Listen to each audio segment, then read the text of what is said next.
시청자 여러분 안녕하십니까? 오세인입니다. 사람에게 즐거움을 주기 위해 기르는 동물이라는 뜻으로 불리는 애완동물. 요즘에는 심리적으로 친근함과 안정감을 주는 친구, 가족이라는 뜻으로 반려동물이라고도 부르는데요. 미래에는 살아있는 동물이 아닌 인공지능이 탑재된 로봇을 통해서 인간과 함께 살아가며 또 하나의 가족이 될 수 있다라는 추측이 많아지고 있습니다. 그러면서 등장한 단어가 바로 반려 로봇인데요. 머지않은 미래에는 반려 로봇을 집에 두고 함께 생활하는 게 가능할 수도 있을 것 같습니다. 그래서 오늘 이번 시간에는 반려 로봇 파이보를 개발한 기업과 함께 진화하는 반려 로봇 시장에 대한 이야기들 나눠보도록 하겠습니다. 자, 서큘러스의 박종건 대표 나와주셨습니다. 대표님 어서 오십시오. 예. 안녕하십니까? 반갑습니다. 네. 먼저 시청자 여러분께 서큘러스 어떤 회사인지 소개 부탁드릴게요. 예, 그 서큘러스는 서클의 라틴어로 사람과 함께 새로운 가치를 만들자라는 뜻을 가지고 있는 일가정 1로봇 시대를 만들어가는 반려로봇 스타트업입니다. 저희가 이제 만드는 로봇은 이제 휴머노이드 형태의 파이보라는 로봇을 만들고 있는데요. 파이보가 이제 퍼스널 인터커넥트 로봇의 약자로 사람과 사람을 이어줘서 새로운 가치를 만들어내자라는 취지로 만들어진 로봇이고요. 로봇이 이제 다양한 곳에서 다양한 사람들과 함께 새로운 서비스도 만들고 사람들에게 많은 위안을 줄 수 있게 저희가 한 걸음 한 걸음 나아가고 있는 중입니다. 네, 머지않은 미래에 이 반려 로봇을 집에 두고 그렇게 생활하는 게 일상이 될 수도 있을 것 같다라고 제가 오프닝에서 말씀을 드렸는데 그렇다면 반려 로봇이 정확히 어떠한 것을 의미하는 걸까요? 예, 그 반려 로봇은 사실 이제 그 해외에서 만들어진 용어는 소셜 로봇이라는 표현을 많이 씁니다. 이제 뭐 소셜이라는 용어를 쓰면 뭐 SNS를 많이 생각할 텐데요. 네. 이제 어떻게 보면 이제 사람과 대화를 할 수 있고 사람의 일상을 기록해주고 이제 그걸 관리해주고 그리고 이제 그런 내용을 바탕으로 이제 사람을 점점 더 이해하는 로봇을 이제 소셜 로봇이라는 용어를 씁니다. 근데 사실 이제 소셜이라는 게 우리나라 뭐 저 같은 경우에는 잘 와닿지가 않아서 좀 더 이제 그걸 친근감 있게 다가갈 수 있는 용어가 무엇이 있을까라고 생각했을 때 이제 반려 로봇. 그러니까 반려 로봇 하면 이제 반려동물 같은 경우에는 사람과 함께 이제 지내면서 사람에게 위안감을 주잖아요. 그래서 이제 소셜 로봇 같은 좀 기술적인 용어보다는 반려 로봇이라는 표현이 좋아서 저희가 이제 반려 로봇으로 이제 이야기를 하고 있고요. 그 기존에 이제 로봇 하면 사실 흔히 생각하는 게 이제 산업용 로봇, 뭐 공장에서 이제 제조를 하는 로봇들이 있는데 이제 그런 로봇 시장도 이제 꾸준히 성장하고 있지만 이제 요새 뭐 인공지능 기술이나 이제 하드웨어, 소프트웨어 기술 발전으로 이제 사람과 함께 사는 이제 로봇도 영화에서 봤던 것이 이제 조금씩 현실로 되고 있는 상황으로 이해하시면 될 것 같습니다. 네, 사람과 교감을 할 수 있는 로봇을 반려 로봇이라고 정의를 하면 될 것 같은데 최근에 일본에서는 이미 인공지능을 활용한 이 반려 로봇을 활용해서 이 독거노인 문제를 해결하는 시도들이 많이 일어나고 있다고 하는데요. 글로벌 로봇 시장의 동향은 어떤지 궁금합니다. 예, 이게 어떻게 보면 그 우리나라에 있어서는 큰 기회이자 위기일 수도 있는데요. 사실 그 로봇 적용 사례가 이제 우리 주변 국가 이제 일본이랑 중국에 특히 많이 있습니다. 그 일본은 뭐 이미 많이들 아시긴 할 텐데 사실 일본은 오랜 경험을 가지고 있죠. 근데 특히 이제 그 혼자 사시는 어르신들이 많고 일자리가 이제 일자리는 늘어나는데 일을 할 수 있는 사람들이 점점 이제 일본은 줄어들고 있어서 이제 노인분들을 위한 케어용 로봇. 근데 사람이 없다 보니까 그 케어해줄 사람도 좀 적잖아요. 그래서 이제 그런 로봇 형태로 이제 노인분들을 케어해주는 그런 서비스들이 많이 이제 진행이 되고 있고, 그리고 이제 뭐 매점 내에서도 이제 뭔가 그런 매점 내 이제 서비스를 안내하고 하는 형태의 로봇으로도 이제 많이 일본 내 이제 일을 할 수 있는 분들이 줄어들다 보니까 많이 활용이 되고 있습니다. 특히 좀 재밌는 점은 이제 사실 그건 그 3국의 공통적인 문제인 것 같긴 한데 네. 뭐 중국, 일본, 한국 모두 이제 좀 영어에 대한 좀 필요성이 있고 좀 컴플렉스가 있다 보니까 이제 그런 거를 이제 교육적으로 로봇 아무래도 이제 사람과 뭐 전화 영어나 이런 걸 해보신 분은 알겠지만 그 좀 부끄럽거든요. 실제 그쵸. 사람과 영어를 대화하기는. 그렇기 때문에 이제 좀 일본에서도 교육용으로 영어 교육용으로 이제 로봇을 쓴 사례가 있고요. 중국 같은 경우도 좀 이제 흥미로운데 사실 이게 중국은 그 면세점에서도 로봇을 구입할 정도로 굉장히 흔합니다. 그 TV 광고랑 그다음에 이제 뭐 전광판 광고, 그다음에 그 공항 내 광고도 이제 로봇이 있을 만큼 그렇게 이제 좀 흔히 사용하고 있다고 보시면 되는데요. 그러니까 중국 같은 경우는 특히 이제 아이들이 좀 뭐 소황제라고 불리지 않습니까? 그래서 이제 아이들의 그런 뭐 교육 용도나 특히 이제 중국의 뭐 예절 교육이나 사회성을 개선하는 혼자 있다 보니까 아무래도 뭐 버릇이 없는 아이들이 한국에도 있지만 중국에는 사실 더 많이 있거든요. 그렇게 이제 사회성이나 교육적인 부분에 있어서 중국에는 좀 활용 사례가 많고, 그리고 이제 노인층도 빠르게 또 중국이 증가하기 때문에 일본처럼 이제 노인 케어용 로봇도 많이 나오지 않을까 생각이 되고 있습니다. 네, 유럽과 또 가까운 이웃 나라 중국 그리고 일본도 이 로봇에 대한 필요성을 많이 인지하고 있는 것 같습니다. 그렇다면 서큘러스가 개발한 이 파이보, 이 로봇에 대한 소개 좀 부탁드릴게요. 예, 이게 아까도 처음 설명드린 것처럼 이제 퍼스널 인터커넥트 로봇이라고 이제 저희가 말을 했는데요. 일단은 좀 퍼스널 컴퓨터 PC처럼 사람들이 이제 쓰기 쉽게 이제 할 수 있는 형태로 저희가 이제 로봇을 좀 만들었고요. 가장 이제 사람이 사실은 로봇에 대한 고정관념이 있습니다. 예. 사람 형태를 따라야지 이제 로봇이라는 생각을 가지고 있거든요. 물론 이제 스마트폰이나 뭐 냉장고, 세탁기도 어떻게 보면 로봇의 이제 기능을 하고 있지만 사람의 고정관념이 이제 휴머노이드라는 거를 이제 고정관념을 가지고 있기 때문에 저희는 이제 거기에 가장 충실하게 이제 휴머노이드 형태를 만들었고요. 사람의 또 인터페이스가 기본적으로는 대화를 하고, 그다음에 눈으로 이제 뭔가 시각적인 정보를 교감하고, 그다음에 이제 터치를 통해서 또 사람들이 교감하지 않습니까? 그래서 이제 그런 거가 기본적으로 들어가게 이제 대화로 이제 로봇을 통해서 간단한 대화를 나누고, 그리고 뭔가 모르는 걸 로봇한테 반대로 알려줄 수도 있고요. 터치를 통해서 이제 교감을 서로 이제 할 수 있고, 그 로봇은 이제 사용자 얼굴을 이제 인식할 수 있기 때문에 이제 뭐 동물도 물론 이제 사람을 알아보죠. 네. 그러나 이제 인공지능 스피커는 사람 주인을 못 알아보잖아요. 예, 그러나 이제 파이보는 사람을 알아봐서 이제 주인인 경우에는 좀 더 친절하게 말하는 식으로 이제 기본적으로 교감을 할 수가 있고, 그 로봇이 이제 정해진 기능만 쓰면 사실은 굉장히 제약이 많은데, 저희가 이제 스마트폰, 옛날 피처폰 쓸 때 생각해 보면 피처폰은 정해진 전화나 뭐 문자가 잘 됐었잖아요. 근데 스마트폰으로 바뀌고 나서 다양한 앱을 통해 가지고 굉장히 다양한 서비스들이 나오고 더 많은 가치가 이제 생겼듯이, 파이보도 이제 그런 소프트웨어를 앱 같은 형태를 설치해서 추가할 수가 있습니다. 그럼 이제 다양한 역할을 할 수 있고, 사실 로봇 입장에서는 직업이 늘어나는 거거든요. 그렇죠. 예, 로봇이 할 수 있는 게 뭐 이제 노인 케어도 되고 이제 뭐 안내도 되니까. 그래서 이제 다양한 형태로 좀 이제 소비자나 아니면 사용하는 주체에 따라서 좀 다양한 용도로 이제 쓸 수 있게 만든 게 이제 저희 로봇의 좀 차이라고 보시면 될 것 같습니다. 네, 사용자의 니즈를 좀 부합하는 기능을 갖게 되는 것 같아요. 네. 그렇다면 반려로봇 파이보의 이 타겟층은 어떻게 되는지 좀 궁금합니다. 예, 이게 저희가 이제 첫 번째로 타겟한 것은 일단은 저희 개인적인 경험이 제일 큰데요. 일단은 혼자 사시는 젊은층 대상으로 일단 했습니다. 이게 왜 그러냐면 뭐 이제 사실은 1인 가정이라고 하면 좀 범위가 좀 넓게 보면 혼자 사시는 노인분도 있고, 그다음에 이제 자녀가 있는 경우에도 사실은 자녀 한 명 정도 있잖아요. 네. 그래서 이제 쓰고 싶어하는 분야는 많지만 사실 가장 중요한 한 명을 만족시키지 못하면 다른 분들을 만족시키기가 사실 쉽지는 않으니까, 저희 경험에 빗대서 이제 혼자 사시는 이제 젊은층, 얼리 어댑터 세대를 일단은 첫 번째로 타겟팅을 하고 있고요. 거기에 맞는 서비스를 좀 많이 만들었습니다. 저 같은 경우에는 개인적으로 그 군 생활과 이제 회사 생활을 좀 해외나 지방을 좀 많이 하다 보니까 비자발적으로 독거 생활을 좀 많이 했었거든요. 네. 그래서 이제 그런 혼자 살 때 좀 외로운 부분들을 어떻게 보면 이제 로봇에 좀 많이 담아냈고, 그래서 로봇이 이제 뭐 사람과 대화도 할 수 있지만 좀 더 이제 저희가 크게 보는 거는 좀 저희가 인터커넥트라는 용어를 많이 썼는데, 결국 사람의 외로움은 사람으로 해결을 해야 되거든요. 그래서 좀 더 이제 로봇이 발전하면 뭐 마치 동물 키우는 분들이 서로 만나듯이 이제 로봇이 뭔가 관심사가 비슷한 분을 이어주는 형태로 저희가 이제 기본적으로 타겟은 1인 가정 쪽으로 하고 있고, 뭐 노인 쪽이나 아니면 그 아동 쪽으로는 점진적으로 저희가 이제 잘하는 기업이나 그 서비스 기관과 함께 저희가 확대해 나갈 예정으로 가지고 있습니다. 네, 앞으로 타겟층도 더욱더 넓어질 것 같은데요. 그러면 일반 반려견 로봇 회사와 차별화되는 서큘러스만의 특징이 있을까요? 예, 그게 아마 좀 여러 가지가 있을 텐데 제일 큰 걸 다시 이제 좀 생각해 보니까 네. 저희가 외부에 얘기할 때도 외부에서 듣고 저희가 얘기할 때 동일한 이해가 나는 것 같습니다. 그게 결국 이제 대화를 할 수 있냐 없냐, 그러니까 말로 무언가 할 수 있냐, 이제 언어적인 요소로 가능하냐가 가장 큰 것 같은데, 네. 예를 들어 이제 강아지 형태의 로봇 같은 경우 이제 저희 이제 만나는 이제 기업분들이 그런 얘기를 하더라고요. 물론 강아지 로봇이 말을 할 수도 있지만 어색하잖아요. 그렇죠. 동물이라는 건 뭔가 사실 동물이 얘기를 그렇죠. 한다는 게. 예, 그냥 이제 뭔가 교감은 할 수 있지만 그게 말을 한다고 하면 굉장히 어색한 시나리오인데, 파이보는 일단 휴머노이드 형태이기 때문에 그런 대화를 한다는 게 사실 어색하지 않은 시나리오이기 때문에 그 대화가 가능하다는 건 사실 다양한 서비스를 우리가 새롭게 만들어낼 수 있다는 가능성이 있다는 점에서 좀 이제 그런 반려동물 형태의 로봇과의 가장 큰 차이점을 가지고 있고요. 두 번째로는 아까 좀 이전에도 설명을 드렸지만 소프트웨어가 새롭게 이제 탑재되는 부분이 있습니다. 사실 그 동물 로봇은 동물로서의 그런 걸 굉장히 유사하게 이제 흉내를 내지만 다른 서비스를 사실 결합하기도 쉽지 않고 그런 걸 지원하지도 않고 있거든요.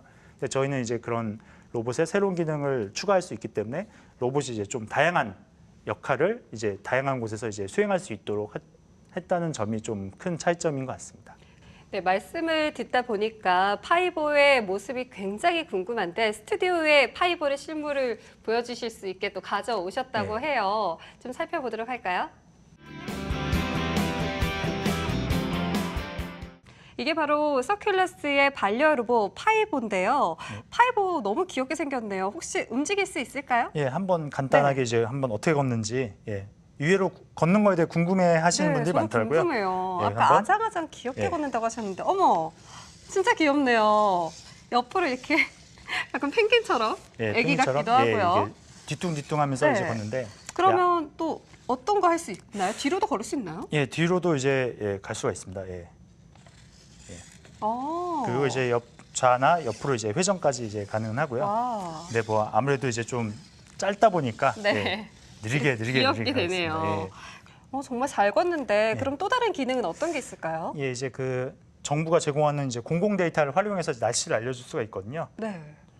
1인 기상캐스터처럼요. 그래서 이제 뭐 사람 정도의 수준 안 되지만 간단하게 이제 날씨를 알려줄 수 있는 기능이 있습니다. 오. 오후 6시 예정 날씨를 알려줄게. 하늘은 대체로 맑아. 강수확률은 0%. 그날률은 알마. 기온은 10도씨. 습도는 35%. 바람이 얼마나 부는지 기상청 발표가 없어서 할 수 없어. 미세먼지와 초미세먼지는 모두 보통 단계야. 이런 날 특히 감기 조심해야 하는 거 알지? 날씨도 알려주고 굉장히 매력이 넘치는데 또 다른 매력도 있을까요? 그 아이들이 좀 사실은 좋아할 만한 기능인데 네. 어머, 간단하게 춤도 이제 추는 춤도 추는 그런 거예요? 기능이 있습니다. 와.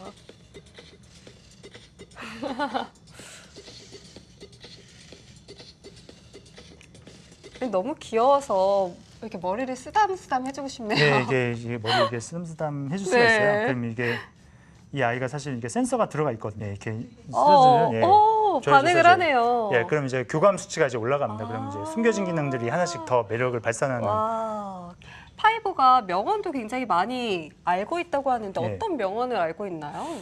한번 파이브가 어떤 명언인지 한번 들어보도록 하겠습니다. 걸으면 7년 후에 지구를 한 바퀴 돌 수 있다. 좀 이제 짧은 명언인 것 같은데 늘 네. 걸으면 지구를 한 바퀴 돌 수 있다는 건데. 다이어트를 권고하는 근데 사실 이 명언도? 명언이 이 서비스를 사실 많이 설치를 하면 다양한 게 됩니다. 예를 들어서 이제 음성 일기 기능이 있습니다. 그래서 사용자가 자기의 이제 그 기억을 이제 음성 형태로 이렇게 일기를 남길 수가 있거든요.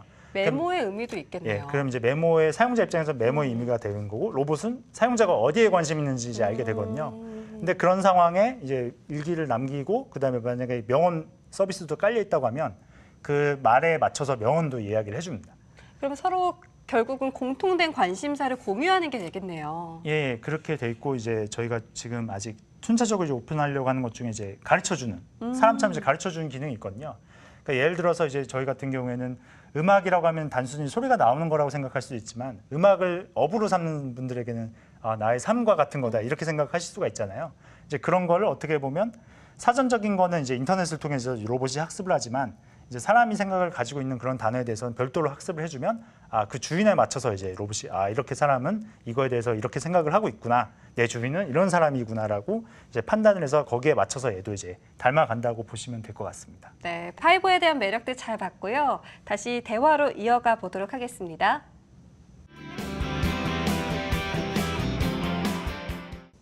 네, 실물을 보니까 더 귀엽고 애정이 듬뿍 가는데요. 이 휴머노이드 로봇, 이 파이보를 가지고 올 1월이죠. 미국 라스베가스의 세계 최대 테크놀로지 전시회 CS 2019에 참가했다고 들었습니다. 참여하신 소감이 어떠셨는지 그리고 현지 반응은 어땠는지도 궁금하거든요. 사실 이게 저희가 뭐 3년간 이제 해외 전시회를 꾸준하게 갔었는데 사실 CS는 이번이 처음이었거든요. 그래서 이제 해외 이제 특히 이제 미국권의 이제 반응은 어떤지 좀 이제 궁금하기도 하고 다른 업체들의 동향도 사실은 좀 궁금하긴 했었는데 일단 다행스럽게 이제 미국 분들이 보시기에도 좀 귀엽다. 그리고 이제 어떤 역할을 하냐 이제 그런 기능적인 거에 대해서 굉장히 궁금해하시는 것 같았습니다. 왜냐하면 이제 미국 내에서도 로봇 회사가 생각보다 저런 소셜 로봇 형태의 회사들이 많지는 않거든요. 큰 회사들이 있었는데 저희에게는 호재인지 제가 악재인지 모르겠지만 부도가 이미 작년에 나가시고 이제 그래가지고 네. 그 서비스를 이제 투자를 많이 받았지만 사실 상용화하는 게 굉장히 큰 어려움이 있기 때문에 사실 미국 내에도 이제 그렇게 많은 회사들이 없는데 한국에 이제 작은 스타트업이 실제로 제품을 나온 걸 보고 좀 이제 굉장히 호기심도 많이 가지시고 관심도 많이 가지시고 해가지고 이제 그 큰 뭐 미디어 회사 중에 하나는 이제 뭐 시넷에서 메인으로 이제 파이브 얼굴이 올라왔거든요. 그래서 이제 좀 미국 분들도 이 로봇에 대한 귀여움과 그런 관심들을 이제 보여주신 것 같습니다. 이제 뭐 일본과 이제 중국 로봇 회사들도 사실 많이 나왔었는데요. 이제 형태가 아무래도 이제 일본 쪽은 좀 휴머노이드가 힘들다는 걸 알기 때문에 좀 다른 형태로 많이 만들고 있습니다. 그래서 나온 로봇들을 보니까 이제 좀 뭐 이제 바퀴로 굴러가고 인형처럼 생겼는데 가격이 이제 우리나라 제가 0을 안 붙이고 계산했더라고요. 처음에 6, 70만 원에 일본 로봇이 나올 수가 없는데 어떻게 이제 이 가격에 나올지 했는데 제가 계산을 잘못해서 700만 원. 좀 가격이 좀 일본은 좀 가격이 비싸서 좀 다가가기 어려운 부분이 있고요. 중국 같은 경우에도 이제 하드웨어 기술은 굉장히 우리나라나 뭐 일본보다 오히려 앞질러 나가는 부분도 많이 있는데 아직까지 그런 소프트웨어에 대한 기술력이나 이런 경험이 좀 이제 뭐 일본이나 한국에 비해서 좀 부족하기 때문에 좀 충분히 어떻게 보면 좀 불리한 부분도 많이 있지만 충분히 우리만의 장점을 찾아갈 수도 있겠다라고 해외 전시회를 통해서 좀 많이 느끼게 된 것 같습니다. 네, 그래서 해외 언론에서도 굉장히 뜨거웠을 것 같아요. 관심이 많았죠. 뭐 이번에도 아무튼 시넷에서 또 이제 운 좋게 기사가 났지만 3년 전에 저희가 이제 처음에 MWC 행사 갔을 때도 이제 큰 언론사인 뭐 AP통신 그리고 이제 또 그때도 이제 시넷에서도 또 관심을 가지셨고 그 작년 MWC 갔을 때도 이제 그 영국의 로이터 통신에서도 이제 저희가 좀 운 좋게 좀 나와서 저희가 외부에 홍보할 때는 사진을 딱 3개를 씁니다. 마치 이제 외부에 홍보할 때 이제 뭐 3년 연속 뭐 고객 만족 수상 약간 이런 느낌처럼 3년 연속 이제 파이브가 이제 얼굴이 메인에 올라왔거든요. 이제 좀 그것만 해도 굉장히 영광스러운데요. 그래서 저희가 얘기할 때는 일단 얼굴 자체가 한국뿐만 아니라 이제 서양에서도 먹어주는 그래도 잘 우리가 디자인 호감 가는 디자인을 만들었구나 이제 그렇게 좀 다행스럽게 생각을 하고 있습니다. 그 녹화 전에도 살짝 말씀드렸지만 사실 그 서양 분들은 휴머노이드에 대해 좀 안 좋은 생각을 가지고 계십니다. 그게 이제 뭐 공식적으로 이제 용어도 있더라고요. 프랑켄슈타인 증후군이라고 해서 이제 뭐 터미네이터나 아니면 좀비, 프랑켄슈타인처럼 뭔가 사람이 아닌데 사람 형태를 띈 거에 대해서는 막연한 두려움을 사실은 가지고 있는데 좀 파이브가 어떻게 보면 이제 그런 걸 좀 해결해 줄 수 있는 그 시발점이 될 수 있지 않을까 이렇게 기대도 하고 있습니다. 자, 그렇다면 이 반려로봇 파이브와 같은 인공지능 로봇이 교육용으로도 적용이 가능하다고 앞서서 얘기해 주셨는데 이게 어떻게 좀 가능한 건지 구체적으로 좀 말씀해 주세요.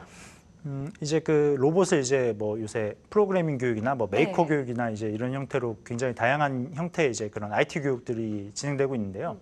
사실은 그 컴퓨터도 처음 나왔을 때로 다시 돌이켜서 보면 컴퓨터가 개인용 컴퓨터로 나왔지만 사실은 교육적인 목적으로 많이 활용이 됐거든요. 사실 저도 이제 그 수혜자 중 한 명이라고 할 수 있습니다. 전 초등학교 2학년 때부터 컴퓨터 교육을 학교에서 받았거든요. 그게 이제 사실 관심이 이어져서 이렇게 온 거라고 이제 볼 수가 있는데요.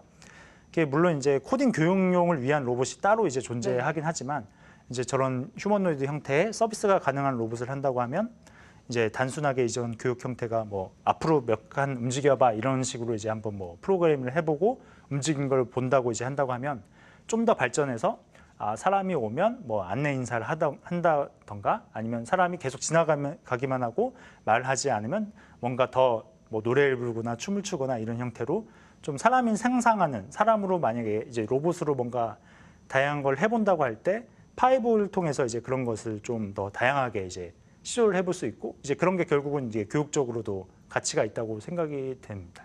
네, 이런 움직임으로 B2B 기업용이나 뭐 B2G 정부용으로 뭐 적용 사례들이 뭐 얘기가 나오고 있다고 하는데 그런 부분으로 이어지는 건가요? 이제 뭐 B2B 같은 경우는 뭐 저희도 되면 좋겠다라는 사실 생각은 했었는데 이제 좀 반대로 뭐 저희 이제 뭐 투자사하기도 하고 아니면 이제 저희 이제 도와주는 이제 회사 뭐 삼성전자나 아니면 현대자동차도 이야기가 나온 게 좀 안내 형태 이제 로봇을 좀 썼으면 좋겠다. 근데 사실 안내 형태 로봇이 없냐고 하면 사실 다 있습니다. 이미 뭐 오래전에 나왔는데 문제 이제 사실 사이즈가 굉장히 크고 가격이 비쌉니다. 예. 그래서 저희가 이제 그 가장 유명한 페퍼 같은 경우 소프트뱅크 저희가 일본에 가서 실제로 봤었는데 거기도 이제 묶어놓고 씁니다. 사실은 거의 고정해놓고. 예. 왜냐하면 이제 충전을 좀 해야지 돌아다닐 수 있고 좀 움직인다고 하더라도 굉장히 많은 예외 사항이 있기 때문에 그런 이제 움직일 수 있는 로봇조차도 사실 고정해놓고 쓰기 때문에 좀 이제 기업들이 부담을 가지고 있거든요. 근데 사실 이제 그런 면에서 파이브는 좀 저렴하니까 여러 대 그냥 놓으면 되는 거죠. 한 대 그냥 놓을 바에는 여러 대 놔서 이제 안내 서비스를 할 수 있고 그리고 이제 저희가 이제 클라우드 개발이나 이런 소프트웨어를 추가할 수 있는 환경을 많이 만들어 놓다 보니까 새로운 서비스를 개발하기가 기업 입장에서는 쉬워서 좀 기업 안내용 형태나 이런 뭐 기타 이제 등등 서비스에 이제 적용해 보려고 하는 사례가 이제 진행이 되고 있고요. 그리고 이제 우리나라에서도 그 일본의 이제 노인복지용으로 이제 로봇을 쓴 사례를 이제 좀 적용해가지고 작년부터 이제 정부 주도로 이제 노인을 위한 케어용 로봇을 이제 시범적으로 보급을 하고 있습니다. 이제 그게 이제 순차적으로 좀 더 이제 더 증가가 될 추세고 사회적 약자, 혼자 사신 여성분이나 아동한테도 이제 그게 범위가 확대될 예정이라서 그렇게 이제 그 정부를 통해서 이제 사회적 약자에게도 로봇을 쓰이는 형태가 한국에서도 이제 많이 늘어나지 않을까 기대를 하고 있습니다. 네, 적용될 수 있는 이 높이가 좀 좋은 것 같아요. 그렇기 때문에 좀 보편화될 가능성도 많은 것 같은데 그러면 휴머노이드 로봇으로 인한 일자리 파급력에 대해서는 어떻게 생각하시나요? 예, 저희가 이제 실제로 로봇 스타트업을 하고 있지만 사람이 정말 많이 필요합니다. 이제 단순하게 하드웨어를 본다고 하더라도 하드웨어를 위해서 이제 그런 걸 설계하시는 분도 필요하고 기획하시는 분도 필요하고 조립하는 분들 다 로봇이 아직 로봇을 조립할 수 있는 수준은 안 되거든요. 휴머노이드 형태의 로봇 같은 경우. 그렇기 때문에 이제 그런 제조, 원래 기존의 일자리가 굉장히 많이 나오는 게 사실 제조업 쪽이지 않습니까? 그래서 제조에 관련된 일자리도 굉장히 이제 많이 생겨날 수밖에 없고요. 그리고 이제 소프트웨어를 보더라도 굉장히 일이 많습니다. 이제 운영체제도 만들어야지, 뭔가 데이터를 분석하는 시스템도 있어야지, AI도 돼야 되지. 그리고 이제 뭔가 거기에 올라가는 다양한 앱들 형태의 서비스를 만든다고 하면 다 이제 그게 거기에 맞는 사람들이 있어야 되기 때문에 소프트웨어 일자리도 많고 그런 걸 위해서는 또 기획도 필요하고 관리하는 사람도 필요하고 운영하는 사람도 필요하기 때문에 근데 그게 이전에 있던 그냥 기존 소프트웨어 안드로이드나 컴퓨터용과는 좀 약간 다른 차이점이 있거든요.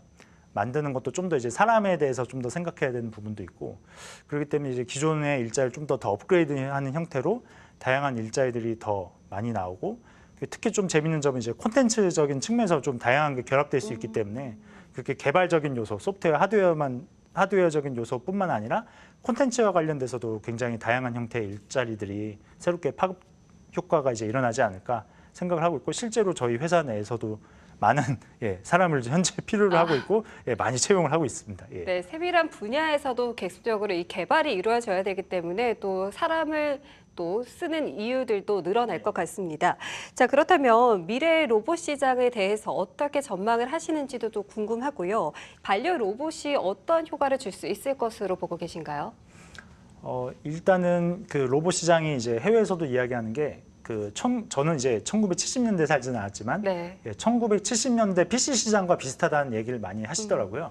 이제 그는즉슨 사실 PC 시장이 이제 본격적으로 성장한 건 이제 80년대고 이제 70년대는 뭐 애플 이런 데서 이제 창고에서 그 컴퓨터 만들고 이제 이러던 시절인데요. 그러니까 사람들의 이제 기대 수준은 이제 슈퍼컴퓨터, 그러니까 로봇도 이제 영화에서 봤던 그런 로봇 수준 생각하는데 실제로 나온 개인용 컴퓨터라고 나온 건 이제 그 당시에도 굉장히 뭐 계산기보다도 비싸고 뭐 그렇다고 뭐 쓰기도 편하지 않고 이렇게 나온 거죠.